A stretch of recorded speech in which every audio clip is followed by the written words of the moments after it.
de Santiago. Que los hermanos lo tengan claro. Estamos en el libro de Santiago. Y lo que hemos dicho es que Santiago es una carta absolutamente práctica, muy práctica, y venimos trabajando ya con ella ya hace unas semanas, tratando de mostrar la importancia de Santiago para la vida de nosotros. Santiago, siervo de Dios, como lo dice ahí el texto, hermano de Jesús, que son sus credenciales, nos pide que consideremos las pruebas como con alegría en los momentos de enfrentarlas, nos pide que entendamos que a pesar del momento que se vive, tenemos una cantidad de cosas por que darle gracias a Dios, montones, y que siempre lo que vivimos fuerte o duro es mínimo en comparación a todas las cosas que el Señor tiene y está haciendo por nosotros. También Santiago nos llamaba la atención que si nos falta sabiduría, se la pidamos a Dios. La sabiduría es muy importante que tengamos, se la estemos pidiendo al Señor, que no lo hagamos con duda, porque la duda te hace tropezar. Hay que creerle al Señor que puede dar lo que nos hace falta, completar lo que hace falta, que hay que gloriarnos en lo que realmente es importante, que le demos prioridad a lo que tiene prioridad, que la prueba nos va a hacer más íntegros, básicamente es eso. La prueba nos va a hacer personas más íntegras, más como el Señor de una sola pieza, que la tentación, hay sí necesidad de ayuda, pero que todas las tentaciones vienen de nuestras propias concupiscencias. De ahí que no podemos acusar a Dios de ninguna cosa, porque todo lo que proviene de Dios, todo regalo de Dios es bueno, toda dádiva de Dios es buena. Y estuvimos viendo un versículo muy interesante, que todo hombre sea pronto para vivir, tarde para hablar, tarde para irarse, porque la ira del hombre no obra la justicia de Dios. Y diciendo que ojo con eso.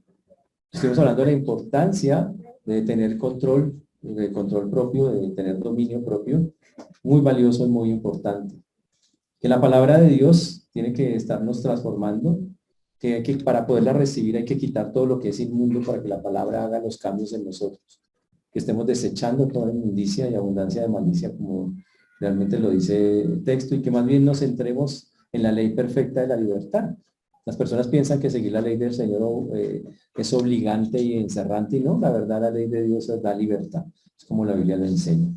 Estuvimos hablando de la religión vana, que es esa religión que engaña al propio corazón cuando cree que está haciendo muchas cosas, pero realmente no está haciendo nada. Cuando no se vuelve a la práctica. Y estuvimos hablando de cuál era la verdadera religión y lo que caracterizaba una verdadera religión. Y estuvimos viendo esas características de una manera muy, muy, muy interesante.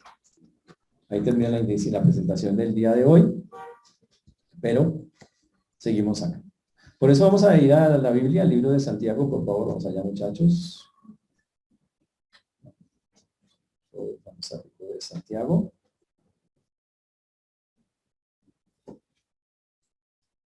Estábamos terminando ya el capítulo 1, estamos en los últimos pedazos del capítulo 1, y estamos hablando de la religión pura, del cristianismo bíblico, de qué era lo que realmente hacía distinción entre una cosa y otra. Y lográbamos llegar a la conclusión que íbamos a hablar de la guardarse sin mancha del mundo. Estamos en el 1.27, 1.27, Santiago capítulo 1, versículo 27. Habíamos visto que había que llenar las necesidades, que la religión verdadera es practicar a nivel individual, mirar cómo suplir las necesidades de otra persona. En ese tiempo, las necesidades más grandes eran los huérfanos y las viudas, y estamos hablando de hacer eso. ¿Y cómo demostramos nosotros una religión verdadera? Una religión, dijimos que la palabra religión no es que fuera mala, hoy en día religioso es malo, pero una religión como el cristianismo, llevada bajo los parámetros del cristianismo, tiene una cantidad de bendiciones. Y dijimos que lo que había que hacer era que la forma de demostrarla realmente, de que somos de verdad, tenemos una buena religión, no una religión vana, es suplir las necesidades. Obviamente ya no son las mismas las de esa época, sino las que el Señor ponga al frente de nosotros. Y eso hace que en verdad nuestra religión tenga un valor, nuestra creencia tenga un valor como el que la Biblia señala. En ese tiempo era cuidar a las huérfanos, a las viudas, bajo las reglas estrictas que había en eso, que había reglas específicas para hacerlo. Y entonces lo que habíamos dicho es que el verdadero cristianismo se manifiesta con un corazón puro, amoroso, por la forma en que los creyentes hablan, pero también por la forma en que los creyentes actúan.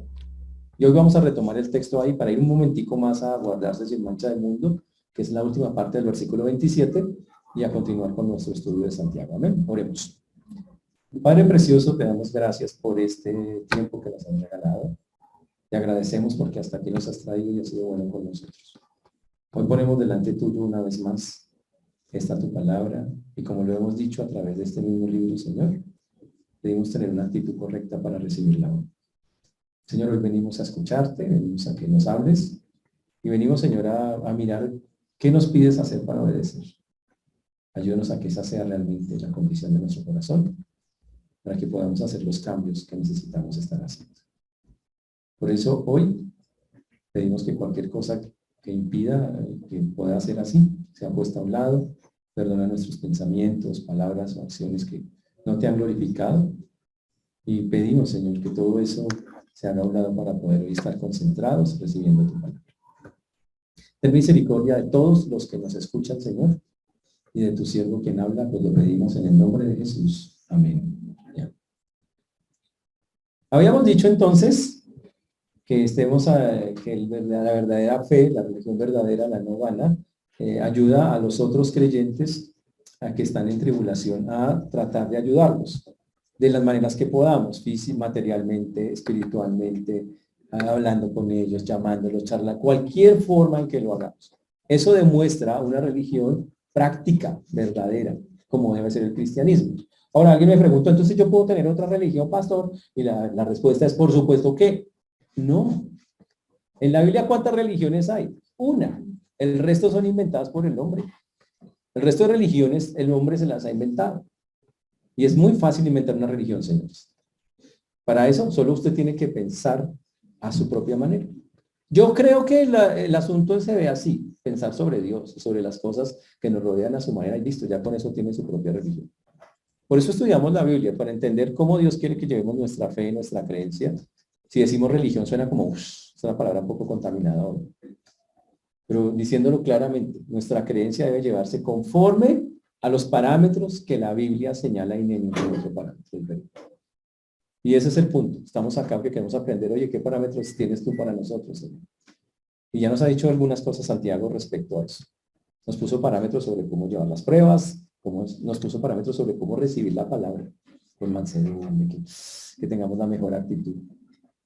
Sobre nuestra conducta. Y ahora nos dice sobre el amor a otros. Entonces, así es como se demuestra una verdadera creencia y una verdadera fe. Pero él pone al final, dice, guardarse sin mancha del mundo.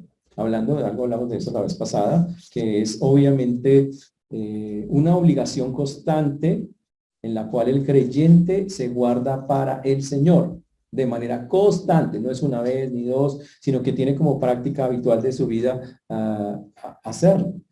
En la Biblia hay muchos versículos que el Señor le dice a los cristianos, hágame el favor y se comportan de esta u otra manera. Un ejemplo, vamos a 1 de Pedro 1:17. ¿Ok? Donde dice el versículo 17, sobre todo la segunda parte, y si invocáis por Padre, ¿ya llegaron allá? 1 de Pedro, está antes de 2 de Pedro. Ahí creo que está, entonces por favor. Ya, está en el Nuevo Testamento, es que los veo pues, estoy buscando desde el principio, ¿qué es esto? Está en el Nuevo Testamento, por favor, hermanos. Al final del libro, ¿ya? 1 de Pedro 1:17 dice, si invocáis por Padre a aquel que sin acepción de personas juzga según la obra de cada uno, conducidos en temor todo el tiempo de vuestra peregrinación. Qué interesante, ¿no? Que nosotros nos conduzcamos en temor todo el tiempo de nuestra peregrinación. Significa mientras estemos en esta tierra.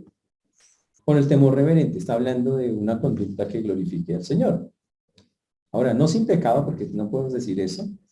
No, nadie lo va a hacer así, porque no habrá uno que nunca peque, pero sí con una reverencia tratando de agradar a Dios en todas las cosas, todo el tiempo. Ningún cristiano va a alcanzar siempre el 100%, pero la virtud del cristiano, el trabajo del creyente, es tratar de siempre hacer lo mejor para el Señor. Y cuando falla, pues pedir perdón y corregirlo y seguir adelante y mejorar. Y en cada cosa que vaya saliendo, ir mejorando, ir cambiando y transformándose para eso. Por eso, una de las cosas que Santiago está resaltando en este libro es la compasión por los otros. Eso es una evidencia de salvación. Si nosotros somos secos, fríos y nos importa muy poquito cómo estén las otras personas, su condición espiritual, y ojo, y sobre todo también si tienen unas necesidades y nos importa poco, tenemos problemas en eso. Cuando el Señor nos dice acá que nos mantengamos sin mancha, que nos dejemos manchar por el mundo, por todo el sistema, la humanidad caída, significa que no estemos pegados a las cosas del mundo. Como dice más adelante Santiago lo va a decir, no améis el mundo ni las cosas que están en el mundo. Si alguno ama el mundo, el amor del Padre no está en él. Significa una tendencia muy distinta a eso. Vamos a tratar de llevar al mundo la palabra de Dios y vamos a demostrar nuestra fe con hechos prácticos que muestren que tenemos una fe, una creencia verdadera como la que Él pide. Pero cuando no hay esa sensibilidad, que seguramente muchos tal vez no la tenemos, la Biblia dice, hay que buscar, sea visible, cómo se pueda mostrar, porque eso es lo que al final va a glorificar el nombre del Señor. Ahora, cuando llegamos a todo eso es un preámbulo para el capítulo 2. Porque Santiago se pone todavía más intenso. ¿Ustedes saben qué es intenso, cierto? Dice, uy, dígamelo a mí, yo vivo con no. Santiago se pone más fuerte todavía, más práctico. Y él quiere, o sea, yo creo que uno con eso que acaba de decir Santiago no lo entiende. Pero Santiago dice, no, ¿sabe qué? Yo voy a ser más puntual todavía. Entonces, cuando entra el capítulo 2, él va a dar un ejemplo práctico de eso que acaba de enseñar. De que el cristiano tiene, del verbo le toca y le figura, que tener un corazón sensible. Y aquí quiero dejar algo claro. La iglesia no es una entidad social. ¿Ok? La función de la iglesia es proclamar el evangelio de Cristo para la salvación de las almas. Adicionalmente, tiene ministerios de misericordia y esta iglesia los tiene y funciona. ¿De acuerdo? Pero no somos una entidad social que tenemos que velar. No es nuestra función. La iglesia no nos manda a hacer eso. Pero la Biblia manda a cada creyente que está viviendo en ese mundo y que tiene personas alrededor a que esté sensible a esas necesidades. Como usted lo ve acá, si usted ve a su hermano, está hablando de que usted está en su casa, o que usted ve a alguien que conoce, o si usted ve allá, está hablando de que ya a nivel así personal, como parte de la demostración de mi fe, vaya usted y haga eso allá. A veces las personas quieren que la iglesia haga algo y se enfoque en algo que la iglesia no puede enfocarse. Porque la iglesia no está llamada a eso. La iglesia está llamada a proclamar el evangelio, a que la gente salve su alma. Y eventualmente también hace ministerios de misericordia, pero la Biblia pide que esa parte de los ministerios de misericordia sea más una responsabilidad personal o familiar de todos los que están conociendo del Señor. ¿Eso está claro, señores? Por eso dice acá, también, hermanos míos, capítulo 2, que vuestra fe en nuestro glorioso Señor Jesucristo sea sin acepción de personas. Porque si en vuestra congregación entra un hombre con anillo de oro y con ropa espléndida, y también entra un pobre con vestido andrajoso, y miráis con agrado al que trae la ropa espléndida, y le decís, siéntate tú aquí en buen lugar, y decís al pobre, estate tú allí en pie, o siéntate aquí bajo mi estrado, no hacéis distinciones entre vosotros mismos, y venís a ser jueces con malos pensamientos. Uy, acepción de personas. De eso va a hablarnos Santiago. ¿Y por qué lo dice eso? Porque en esos tiempos pasaba. Había acepción de personas. El problema es que pasaba dentro de la iglesia. Y Santiago dice, eso no es algo que pueda darse, no es algo que quiero. Un atributo de Dios es que Dios no hace, es imparcial, no tiene acepción de personas. Él trata a todas las personas por igual. ¿Por qué? Porque él es así. Obviamente Dios es distinto a todos los seres humanos. La tendencia de los seres humanos es sí hacer distinción de personas. ¿Puedo dar ejemplos? Los nombres han sido cambiados para una sociedad. Ok, aquí no lo digo por nadie X, ok, si alguien se siente como así, no es por usted. ¿Listo? Un ejemplo, solo un ejemplo así suelto, se me ocurre. Y el domingo hay una actividad, entonces, ¿quién va a predicar?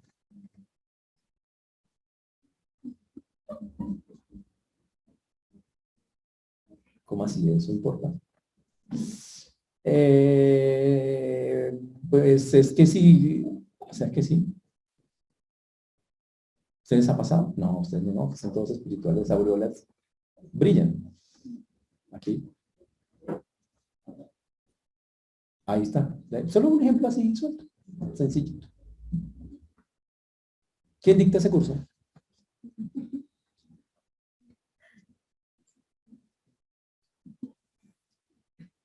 Ay, pero pastor, es que de verdad, es que como le digo, no, no me diga nada. O sea, yo solo estoy diciendo aquí que hay acepción de personas.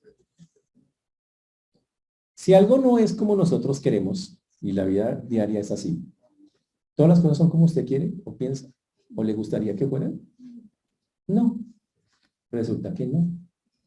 Va a ser una pregunta más cruel. ¿Usted cree que ustedes son como yo quisiera que ustedes fueran? No. A mí me gustaría que fueran súper espirituales, metidos de cabeza con Dios. Ese sería, para mí sería fantástico. Pues, que todos se metieran a eso.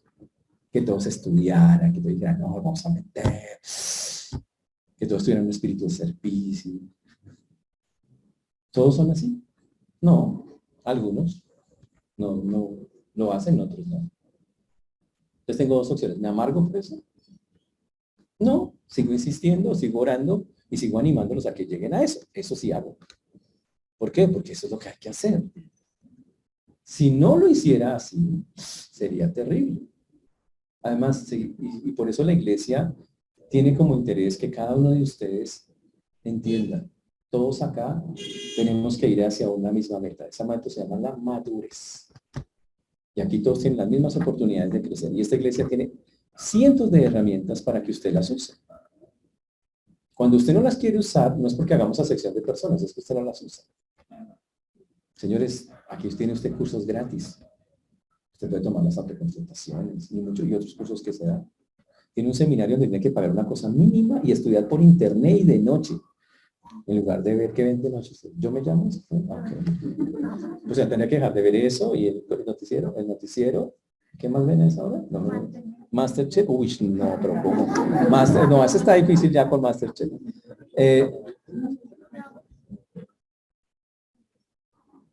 Pero no lo hace.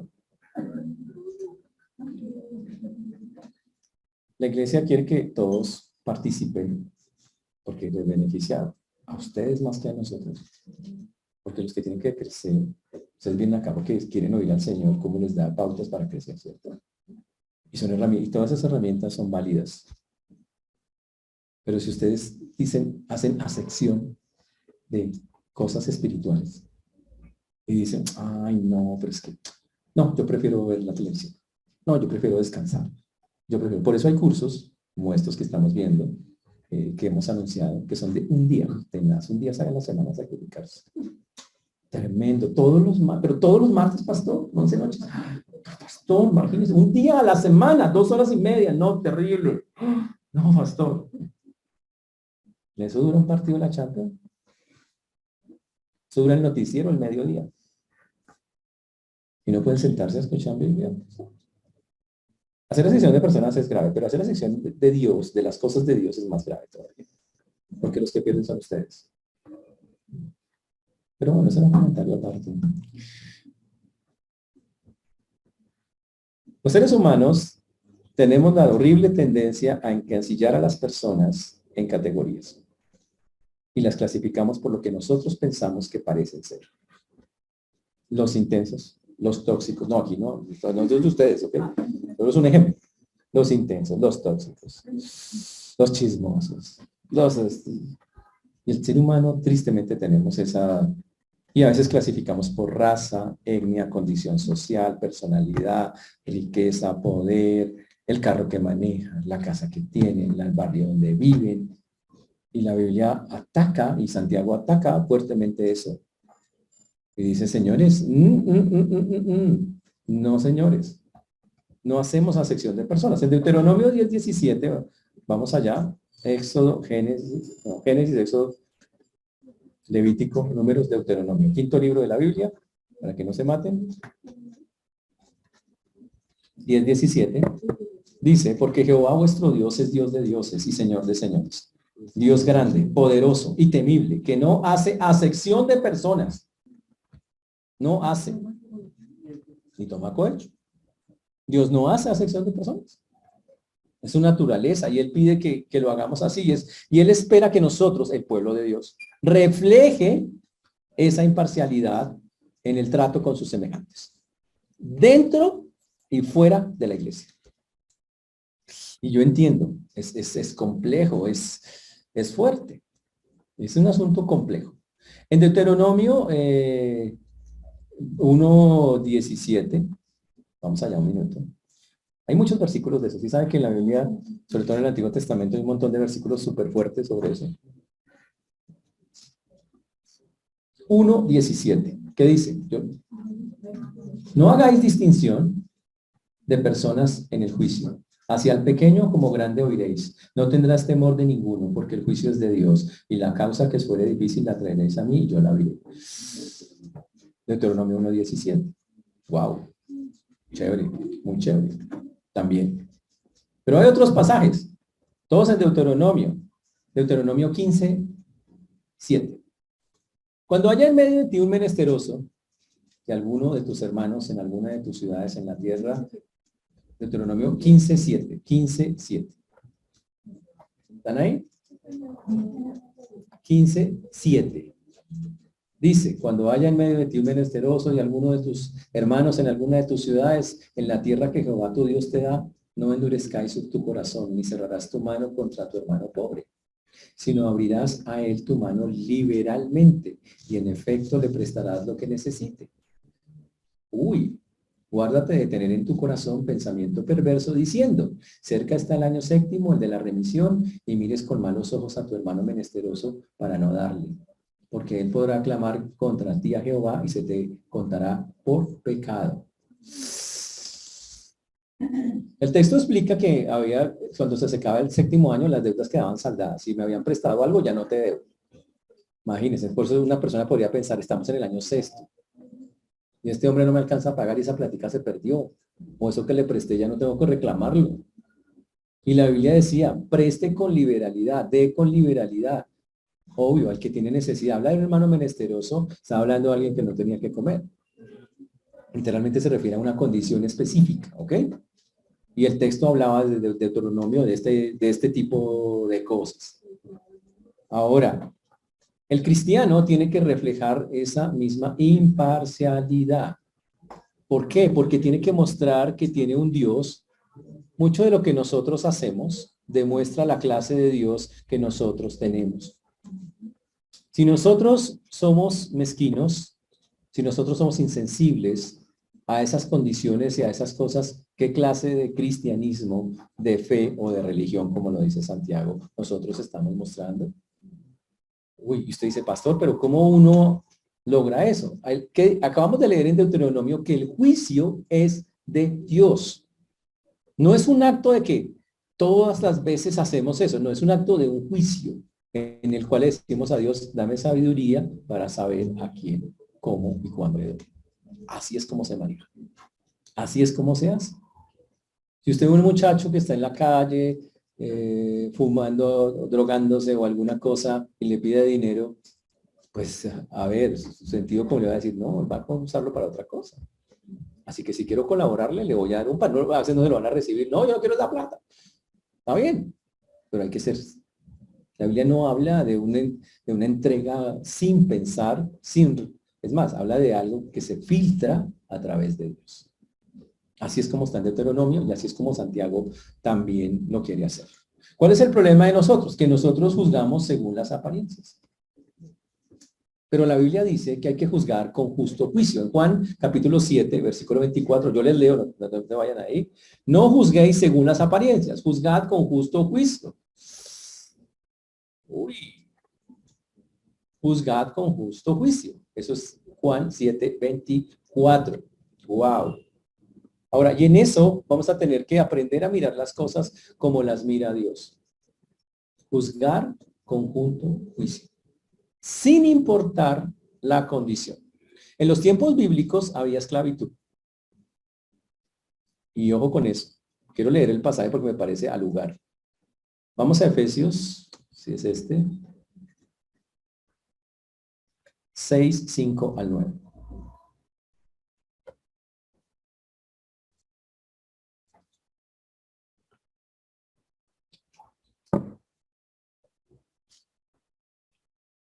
Dice, siervos, obedeced a vuestros amos terrenales con temor y temblor, con sencillez de vuestro corazón como a Cristo, no sirviendo al ojo, no como los que quieren agradar a los hombres, sino como siervos de Cristo, de corazón haciendo la voluntad de Dios, sirviendo de buena voluntad como al Señor y no a los hombres. Ush.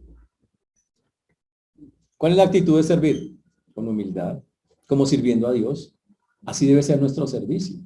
Y no juzgando, pero es que esta persona le voy, mientras me dé tanto le sirvo así, mientras me dé no sé qué, le voy a servir. No, sirvo con integridad, sirvo porque soy un creyente. Ahí la persona hace sección de personas, dice, si me da harto, le sirvo más, si me da poquito, le sirvo poco. Sí, ahí está la sección. Y hasta en esas cosas, la Biblia señala, no haga acepción de personas. No lo haga. Por eso ser imparcial se expresa en la forma en que ayudamos a otros. Cuando ayudamos a otras personas, estamos demostrando, expresando si somos imparciales o no lo somos. Y por eso Santiago va a dar un ejemplo tan puntual de imparcialidad. Él dice, ¿quieren demostrarlo? Yo voy a mostrar uno para que quede bien claro cómo es. Ahora, la Biblia señala que no cerremos el corazón. Básicamente, ese versículo, esa palabra, cerrar el corazón, está en muchas partes. Y cerrar el corazón implica tener una actitud egoísta, egocéntrica, y es como pasar por alto, es como cerrar los ojos. Voy pasando por la necesidad y digo, no, no, me pongo unas gafas oscuras. ¿Alguien tiene unas gafas oscuras? ¡Ah! ¿Oscuras hoy? No, no, no. O sea, es como ponerse unas gafas que uno no puede ver nada. Si no, no vi, cerró, no, no sé, no. Como hacerse que no es conmigo, mejor dicho, para que me entiendan. Ese es el asunto.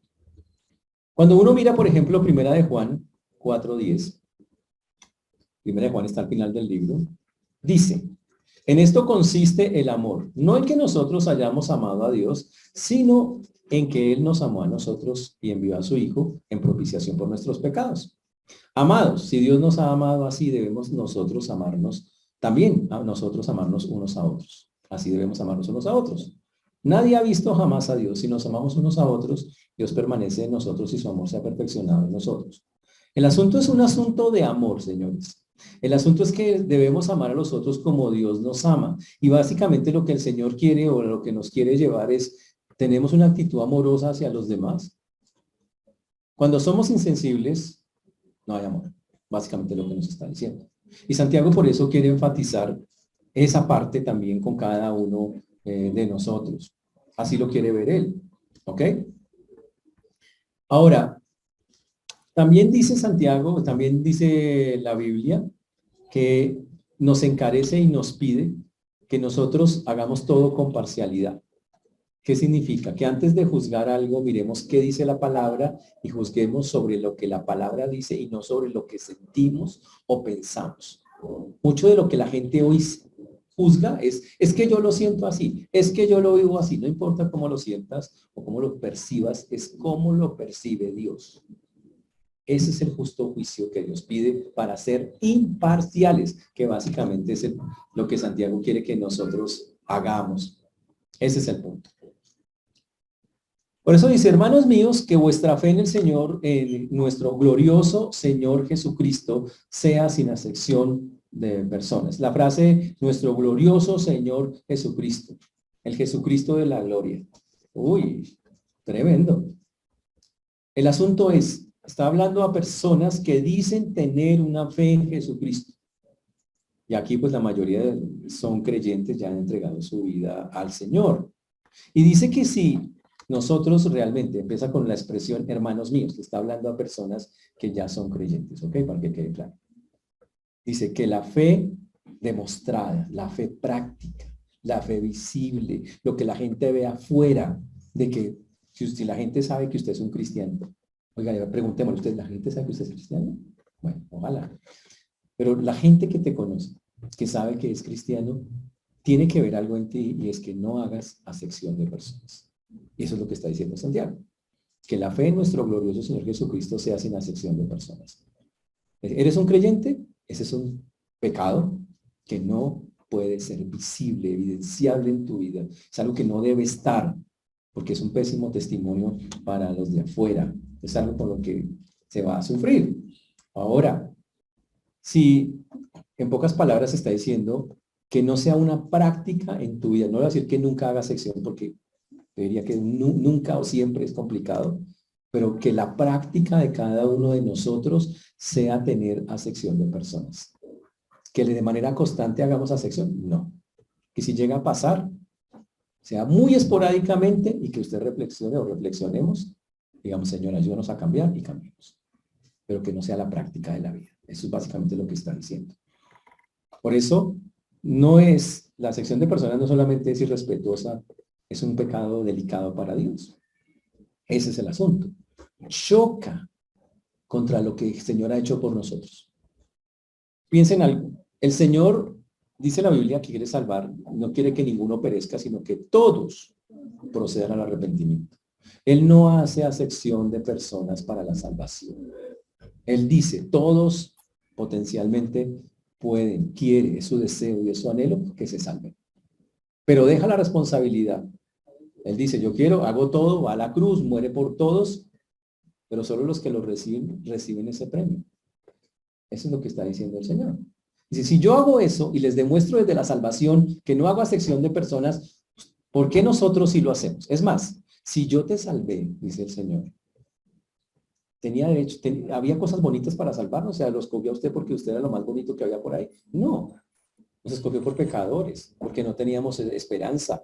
O sea, y él podía decir, realmente ustedes no hay arreglo con ustedes, no hay nada que... Al contrario, dijo, no importa, yo creo que hay esperanza, yo creo que puedo cambiarlos, y nos cambió. Nos transformó, nos hizo otras personas. Por eso cuando una persona tiene acepción de personas, eso raya con la salvación en adelante. Si somos hijos de Dios, hay que imitarlo. Y no hay acepción de personas para con Dios. Esto que lo que nos está diciendo. Y eso es algo que debemos tener claro. La primera pregunta que hacemos hoy es, ¿tiene usted acepción de personas? Piénsenlo por un momento en su mente. ¿Sufre usted de ira y enojo con algunos grupos de personas? Sí, señor. ¿Tiene usted entre ojos algunas pintas? Sí, señor. ¿Lleva usted un resentimiento guardado contra 2 o 3? Sí, señor.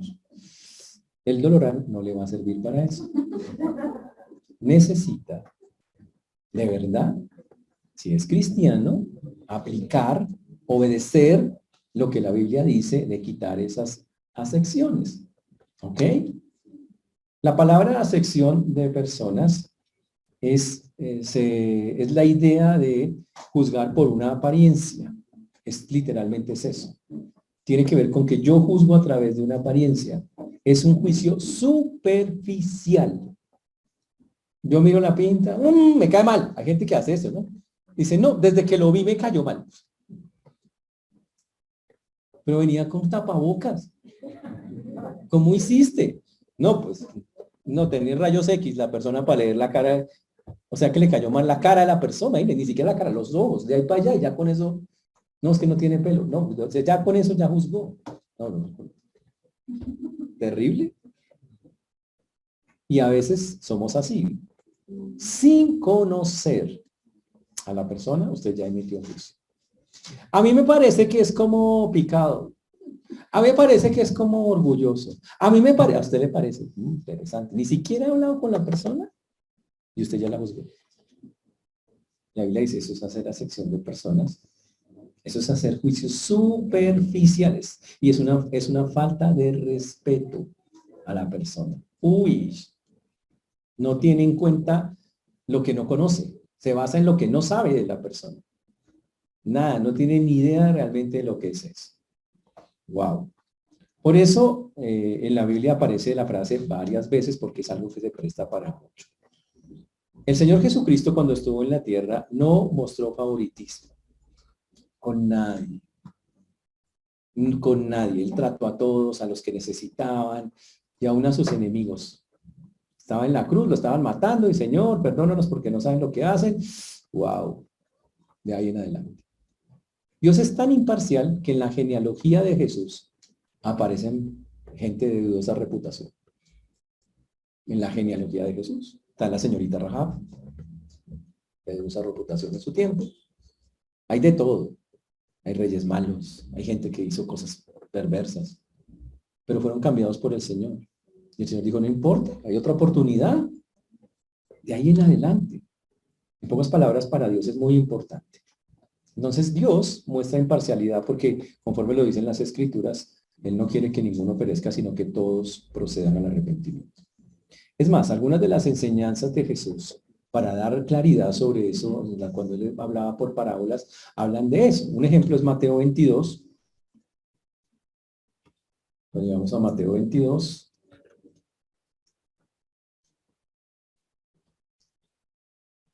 este es el versículo 9.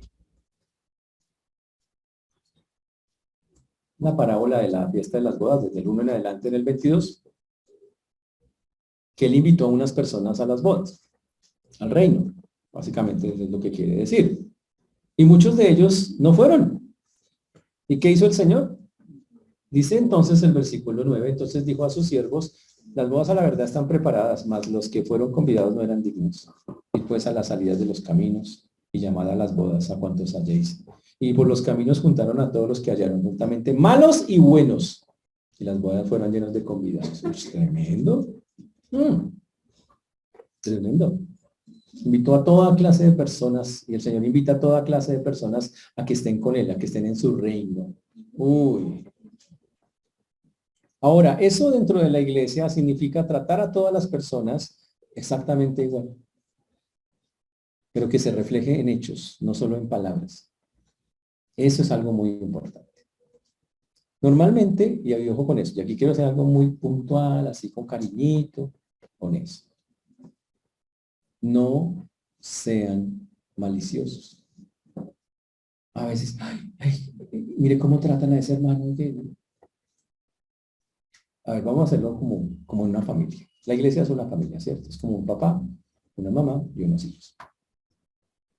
Digamos acá, ¿cuántos tienen hijos acá? La mayoría tienen hijos acá. O son hijos. Los padres, y ojo, tienen que tratar a todos los hijos exactamente igual. No, en la práctica no. ¿Por qué? Porque hay hijos que tienen mayor necesidad, hay hijos que son de más cuidado, hay hijos que necesitan más atención, hay hijos que eso. Y no importa si el hijo es pobre o rico. Así es como funciona. Entonces, cuando la iglesia esté haciendo su tarea, porque obviamente la iglesia no trabaja con la sección de personas, a veces algunas personas, pero ¿por qué atienden a esas personas claro como tiene carro? No, porque así como atendemos al que tiene carro, atendemos al que no tiene carro. Y así como hemos ido, y aquí mis hermanos saben que hemos ido a las casas de algunos de ustedes, y que viven lejos, pero lejos, donde el viento se acaba.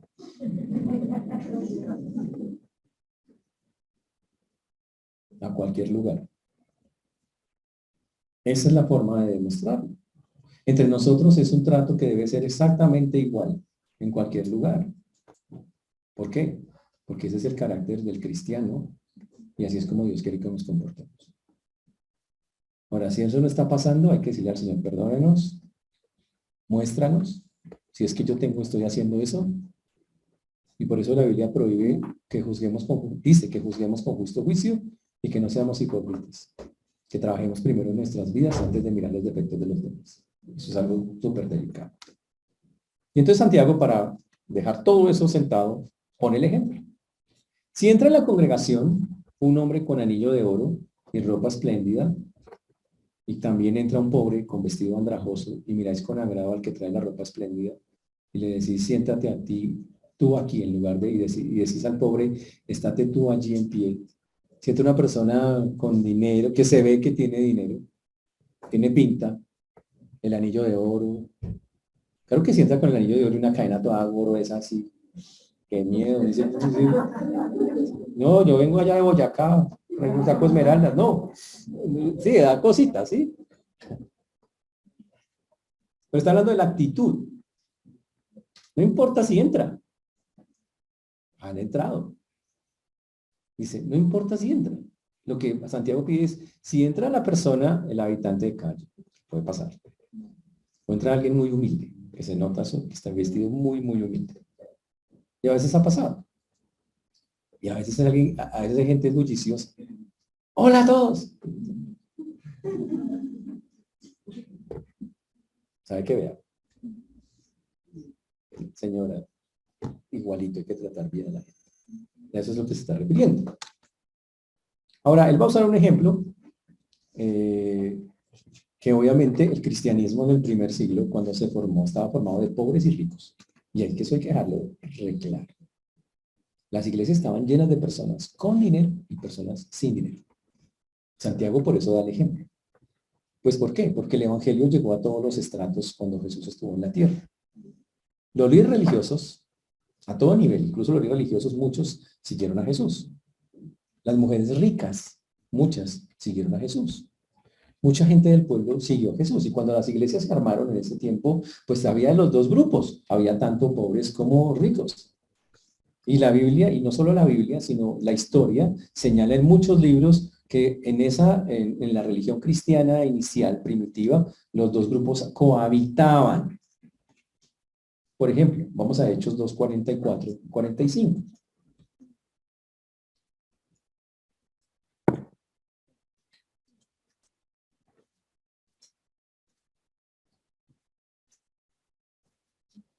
Todos los que habían creído, ¿están ahí? Hechos 2, Mateo, Marcos, Lucas, Juan, Hechos, quinto libro del Nuevo Testamento. ¿Listo? ¿Cómo así? ¿Ustedes no están en los libros del Nuevo Testamento? Yo voy a hacer un examen acá. Bueno, verá. Hechos 2, 44. Todos los que habían creído estaban juntos y tenían en común todas las cosas y vendían sus propiedades y sus bienes y los repartían a todos según la necesidad de cada uno. Ahora, quiero que entendamos el versículo que fue lo que pasó. Cuando llega Pentecostés, Pentecostés es una fiesta judía. Miles de judíos de todo el mundo, esparcidos en otros lugares del mundo, llegaban porque era obligatorio llegar a ciertas fiestas judías, 3 veces al año. Llegaron muchos allá y la población de Jerusalén, que era de 200, 100,000, 150, se multiplicaba y quedaban 500 en Jerusalén, 500,000 personas. Esas personas venían a todos los servicios, a los cultos, a las festividades del Pentecostés, una fiesta judía muy, muy buena. Pero resulta que en medio de esa festividad desciende el Espíritu Santo, Pedro predica, mucha gente escucha el mensaje en su propia lengua, gente que estaba en otros países. Y lo interesante y lo que nos da a entender la Biblia es que esas personas no se fueron. Se quedaron ahí. Se quedaron. Porque venían precisamente. Ahora imagínese, usted vivía en otra parte, usted traía la plática para venir e irse, y ahora se quedó, pues la plata se le acaba. Porque ahora conoce algo nuevo, algo tan nuevo que usted no está dispuesto a separarse. Eso originó que las personas que tenían empezaran para ayudar a la iglesia a vender las cosas que tenían y dice el texto acá, y tenían todas las cosas en común, dice acá, y vendían sus propiedades y sus bienes y los repartían a todos según la necesidad de cada uno.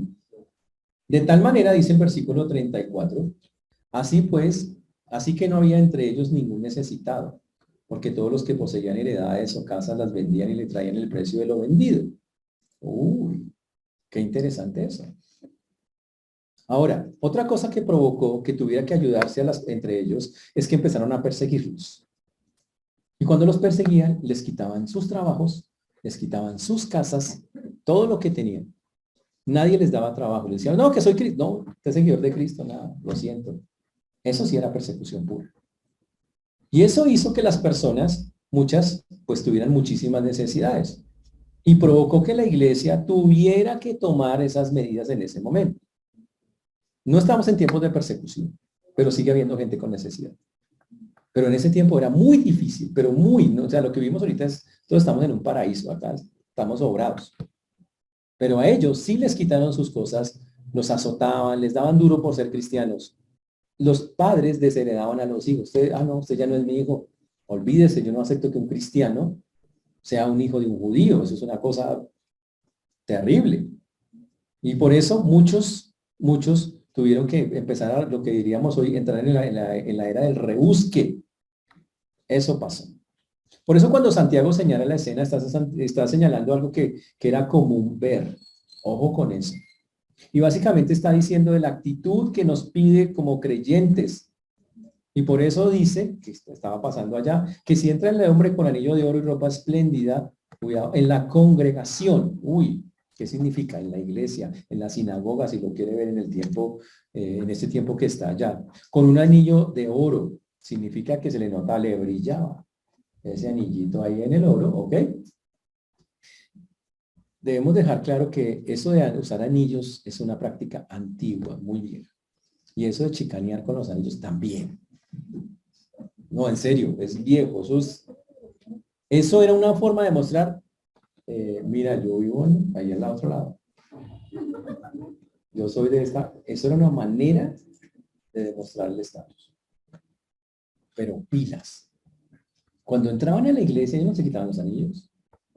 Ni dejaban de usar la ropa que esto, porque, ¿sabes? Soy cristiano. No, porque el Señor aceptaba a todos. Yo quiero dejar claro que Dios nunca pone, ser rico es un pecado y ser pobre es un pecado. Ni lo uno ni lo otro. Tanto el rico como el pobre se sentaban y compartían, porque tenían una misma fe. Y el rico se le notaba su riqueza, lo que vestía, y el pobre se le mostraba, se le daba se veía su necesidad también. Y el Señor nunca dijo, no, ahora el rico, nada, no, Él no está atacando ese sistema. El Señor está diciendo la actitud que se tiene hacia eso, de tener una preferencia. Dice que la persona venía con un traje espléndido, brillante, que básicamente es algo que será muy notorio, ¿ok? Que tiene esta ropa. Y entra un pobre, un visitante con vestido andrajoso, que tal vez hoy en día sería alguien que puede pasar con un traje que todo lleno sucio, tal vez con un mal olor, ¿ok?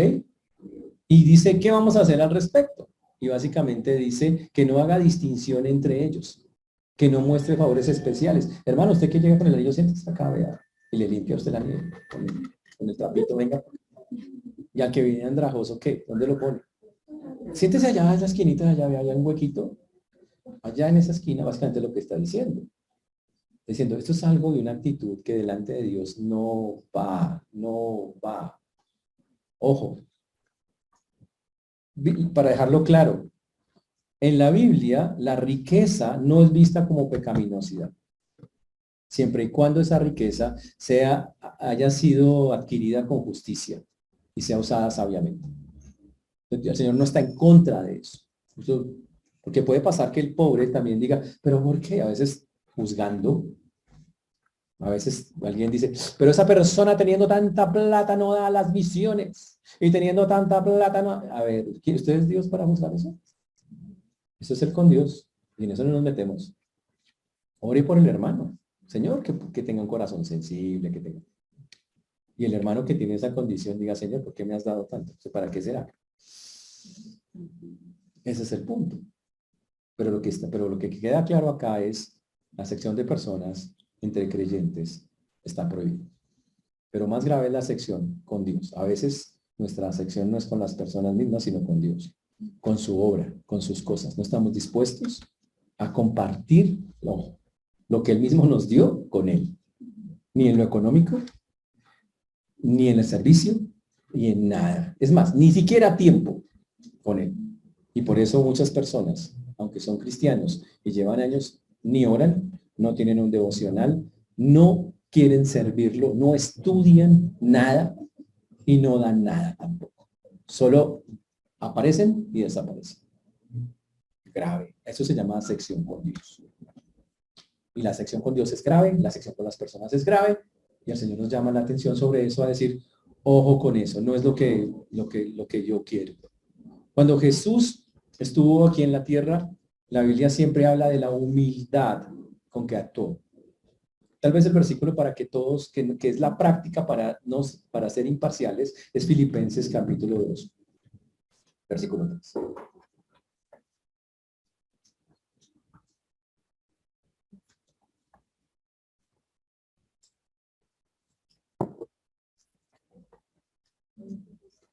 Nada hagáis por contienda, ¿se lo saben? Los de autoconfrontación, ¿dónde están? Yo voy a preguntar los de auto. Nada hagas por contienda o por vanagloria. Antes bien con, estimando cada uno a los demás como superiores al mismo, no mirando cada uno, sino cada cual también. Listo, cumple ese versículo y listo, se acaba la imparcialidad, el ser parcial. De una. Ese es el versículo que nos ayuda a que debe ser así. No hacemos nada por contienda o por vanagloria. Voy a hacer eso para que me vean, voy a hacer eso para que me reconozcan. Hay personas que a veces quieren eso. Yo quiero decirles a todas las personas que les gusta, que los noten. Bájense de esas nubes, ¿a qué juegan? La Biblia dice que no sepa tu mano derecha lo que hace tu mano izquierda. Nada. Perfil bajo. Pero hay algunos que les encanta. Yo quiero participar, pastor. Yo creo que me vean. Yo quiero esto, yo quiero esto. Pilas las intenciones del corazón. La Biblia dice, no hacemos nada por contienda o por vanagloria. Dice, antes bien con humildad, ¿qué dice? Estimamos a los demás como superiores al mismo. Vamos a hacer eso en la práctica. Viene una persona a hablar con nosotros y nos dice algo que a usted le parece una bobada. Usted dice, pues, qué ridículo. O sea, qué bobada. O sea, qué tontería. Ya, listo, perdió. Ahí ya perdió, ya. ¿Por qué? Porque usted no está mirando al otro como superior al mismo. Usted se siente superior al otro y empieza ya de una y dice, semejante bobada de cosas que dice. Qué tontería. Que lo piense es malo, pero peor cuando lo expresa. Se dice, yo había oído cosas ridículas, pero esta sí. La tapa realmente la raya. Eso es peor todo. ¿Sí está claro hasta dónde llega ese pecado? Cuando yo desde el comienzo, desde el principio, ya digo, no, esta persona va a decir tonterías, ni siquiera la he escuchado. Y así diga tonterías, ojo, porque puede que diga algo que no sea, diga, pero ¿qué está pensando? Y listo, digamos que diga algo tonto. Aún así, con el mayor respeto, lo escucho. ¿Por qué? Pues porque Dios así lo hace. Cuando Dios lo ha cogido a usted y le ha dicho, usted se dice unas tonterías, hermano, que cuántos años ahí, sé cuántos años asistiendo a la iglesia, me sale con semejantes bobadas. ¿Cuándo Dios les ha hecho eso? Nunca. Jamás nos ha tratado así. Pero cuando usted de entrada, de una, ya, ya raya a la persona y la ataca y no, grave. Perdió. ¿Está claro el asunto de cómo funciona? Ahora por un momento piensen, solo piénsenlo en su cabeza, si ustedes tienen acepción con personas. ¿Quiénes son esas personas con las que ustedes tienen acepción? Piénsenlo. ¿Por qué las tienen? Piénsenlo por un instante ahí en su cabeza. ¿Qué es lo que ha hecho que ustedes tengan acepción con esas personas? ¿Por qué no las pasan? Ahora yo les pregunto, ¿esto que están pensando, la razón que están exponiendo, es válida delante de Dios? Vamos a hacer cules, digamos que la persona le ha hecho daño. Usted dice, pastor, es que yo me acuerdo y la herida que llevo siempre en el alma no cicatriza. Inevitable me marca la pena. Es infinito. Y usted empieza con eso, ¿no? ¿Es válido delante de Dios? Y la respuesta es no. ¿Qué salida le da a Dios? Solo le da una. Perdón. Y aprenda a amar como yo le amo. ¿Cuántas veces usted ha volteado a Dios? ¿Cómo le habla a Dios después de que usted lo voltea?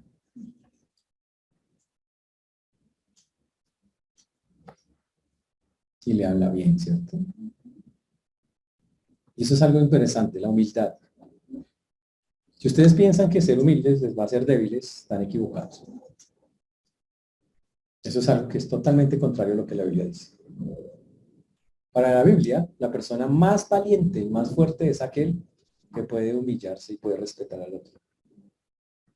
No es el que conquista una ciudad, es el que puede tener control y tratar bien a la otra persona. Y yo le pregunto, ¿tenemos eso? Y eso es algo supremamente importante. Por eso quiero que estemos pensando, porque la tarea de esta semana es pensar en todas las personas con las que tenemos a sección de personas. Para eso termino con un ejemplo, porque algunos pueden tener problemas con eso. Un hombre, algunos han escuchado esta historia, que padecía parálisis cerebral, entró a un seminario. Él podía entender ciertas cosas, pero la parálisis le impedía comer, y comer, tenían que ayudarlo, tenían que movilizarlo. No podía andar, vestirse, no podía ir al baño. Y fue a un seminario. Y se encontró con un muchacho un poquito orgulloso, altivo, que estaba, imagínense, en un seminario todo, y el chino todo orgulloso. Y entonces un día llamaron a ese muchacho y que estaba ya, llevaba un tiempito allá, que quería ir a abrir iglesias, que era supuestamente un hombre de Dios. Y el director lo llamó y le dijo, tengo una asignación especial para ti. Y el tipo dijo, ¿en qué iglesia voy a predicar hoy? Decía el tipo, pensaba eso. Y él dijo, no, lo que pasa es que entró un muchacho que tiene parálisis cerebral y quiero que usted lo ayude. Y el trabajo suyo es que usted lo lleve a los servicios, lo recoja, lo lave, lo ponga en la silla de ruedas, se le siente al lado, lo lleve de vuelta a la casa, le sostenga el tenedor cuando vaya a comer y le limpie la boca cuando va a beber.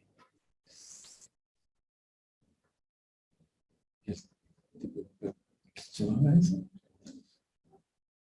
Él no le dijo nada, pero en su corazón él confiesa cuando lo escribe y dice, terrible. O sea, yo estudiando acá ya tantos años para que me pongan. Y algunas bellezas son así. ¿Cómo es posible que?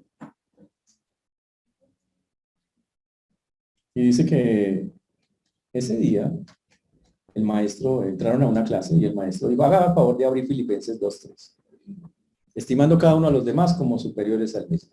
Y después de leer el pasaje, el profesor le preguntó, le va a preguntar a ustedes lo mismo, piense, mire a la persona que tiene a su izquierda. Bueno, si es la pared, mire a la derecha, ¿ok? Si es la puerta, a la derecha. ¿La consideras más importante que tú?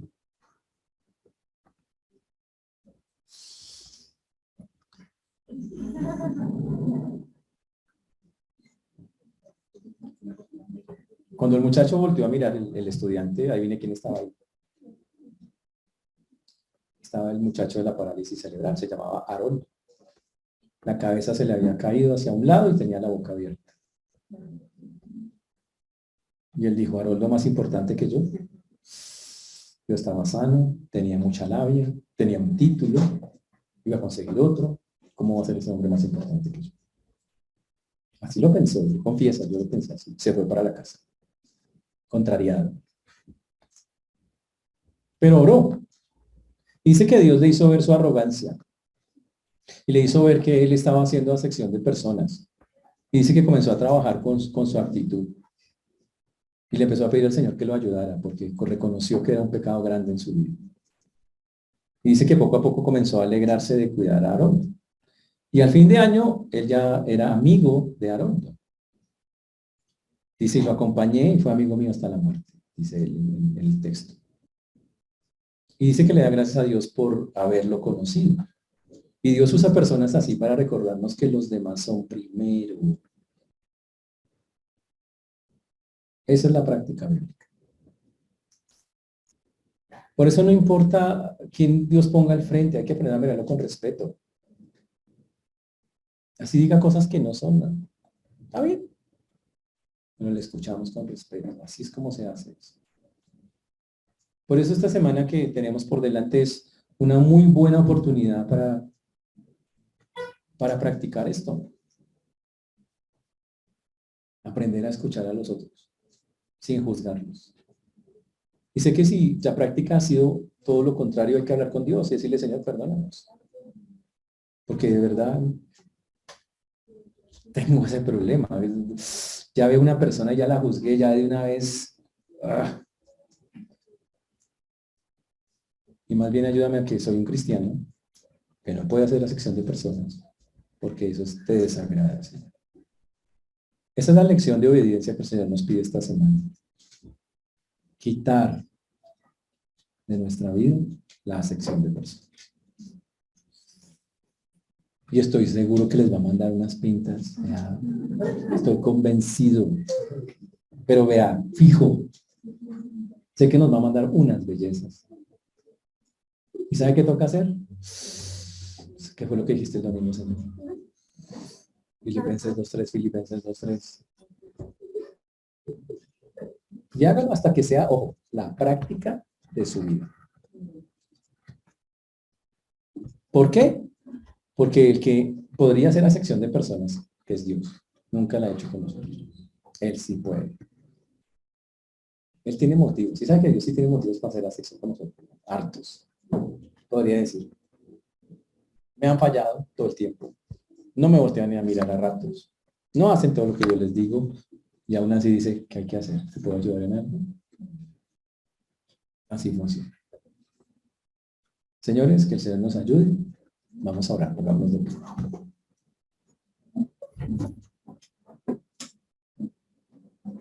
Señor Dios, te damos gracias porque tú eres bueno, Señor, y para siempre es tu misericordia. Te agradecemos porque hasta que nos has traído ese lugar con nosotros. Pedimos que tú obres en cada vida, en cada corazón. Que nos ayudes, Señor. Primero que nos perdones, porque seguro hemos hecho acepción de personas, una o muchas veces. Perdónanos porque no usamos el justo juicio, sino el criterio superficial. Y eso está mal delante de tus ojos. Ayúdanos a poder cambiar, a obedecer, a tener claro, Señor, que no debemos tener un concepto más alto de nosotros mismos del que debemos tener, sino que debemos mirar a los demás, Señor, como superiores a nosotros.